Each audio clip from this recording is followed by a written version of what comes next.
Today, hundreds of newspapers across the country are publishing op-eds to push back against the Trump administration's attacks on the press. It started with the Boston Globe, who asked news organizations to come together to condemn the president's attacks on the press as fake news and enemies of the people. While hundreds are participating, some say they have mixed feelings about the movement, including a Baltimore Sun columnist who noted it feeds a narrative that news organizations are aligned against Mr. Trump. The largest newspapers in the country, including the Boston Globe, are teaming up today to fight back against President Trump's attacks on the media. The Globe tweeted it coordinated efforts for more than 300 publications to release an editorial response today. Each paper's exact wording will be different, but the message will all be the same. Each condemns the president's attacks on the news and criticizes him for calling journalists the enemy. Remember when the New York Times ran an editorial saying you should vote for Hillary and the rest of the media followed? Now they say Trump's blocking free speech as they all screamed this in unison. Trump accuses them of groupthink and they respond with groupthink. Now, since the election, the media's been one malfunctioning car alarm, loud, relentless, and broken. This after sleeping through Obama's terms, ignoring Iran, the DOJ, the IRS, immigration, while dreaming of Hillary. And now he's gone, their dreams are shattered, and now they're wide awake because Trump is their Red Bull. What phonies. They gave Trump endless airtime while wringing their hands, thinking it was okay because Hillary had it in the pantsuit. But the palooka you propped up wasn't the empty can you thought he was.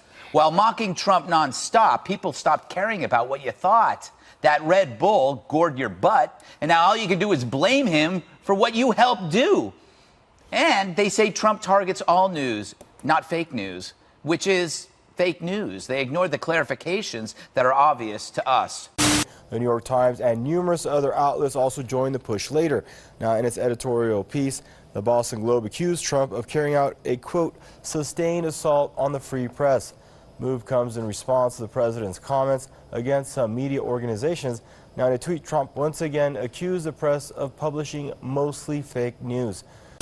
With us now is NPR media correspondent David Folkenflik. So, David, what can readers expect to see when they open up the newspapers? You're going to see newspapers large and small, from Boston to Kokomo, Indiana, to North Dakota, to Missouri, Oklahoma, and all the way across to cities large and small in California, articulating their first principles, explaining why they're not the enemy of the people. They are of the communities they serve. They, in fact, are of the people. This is their argument. And they say, you know, we are fallible. We are mortal. We make mistakes at times. But we're doing the very best we can to reflect your triumphs and your travails. And you know, to call us an enemy of the people and to denigrate what we do is to undermine not only the role that we play, but your own ability to be informed about your communities you live in. Is press speaking truth to power, or are they just whining to each other? They're so nauseating. This is why people can't stand the media. It's like they say, oh, we had to write this to remind people of the important role that journalists play. If you have to write an editorial to remind people of the important role, maybe you're doing something wrong. There might be a problem. I just think it's so funny because he doesn't criticize freedom of the press. He's not attacking freedom of the press. He's attacking journalists who make it their job to every day go out and with bated breath wait for something to criticize about him. And it's not about Donald Trump. They've been doing this they did it to George W. Bush. They did it to Dick Cheney. They did it to Sarah Palin. The problem is now they have a guy that calls them out and they don't know what to do about it. And it's so crazy to me that what you said before, the collectivist mentality, he's out there saying, you guys are all against me. You guys are on a mission to take me out. And they in response are saying, let's all group together and collectively tell him, no, we're important. That's the point. You are making his point.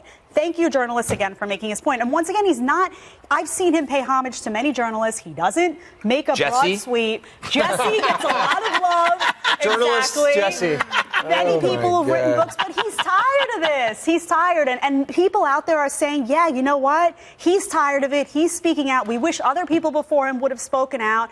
And when he says stuff like the press is, the enemy, and people are at home saying, you know what, we've been waiting for someone to call this out for so long. Thank you for saying that. It's not the press at large, but when you're out there saying, I'm an objective journalist, and you're not, and you're making it your job every day to take down the guy in the White House, somebody should call you out, and I thank him for doing that.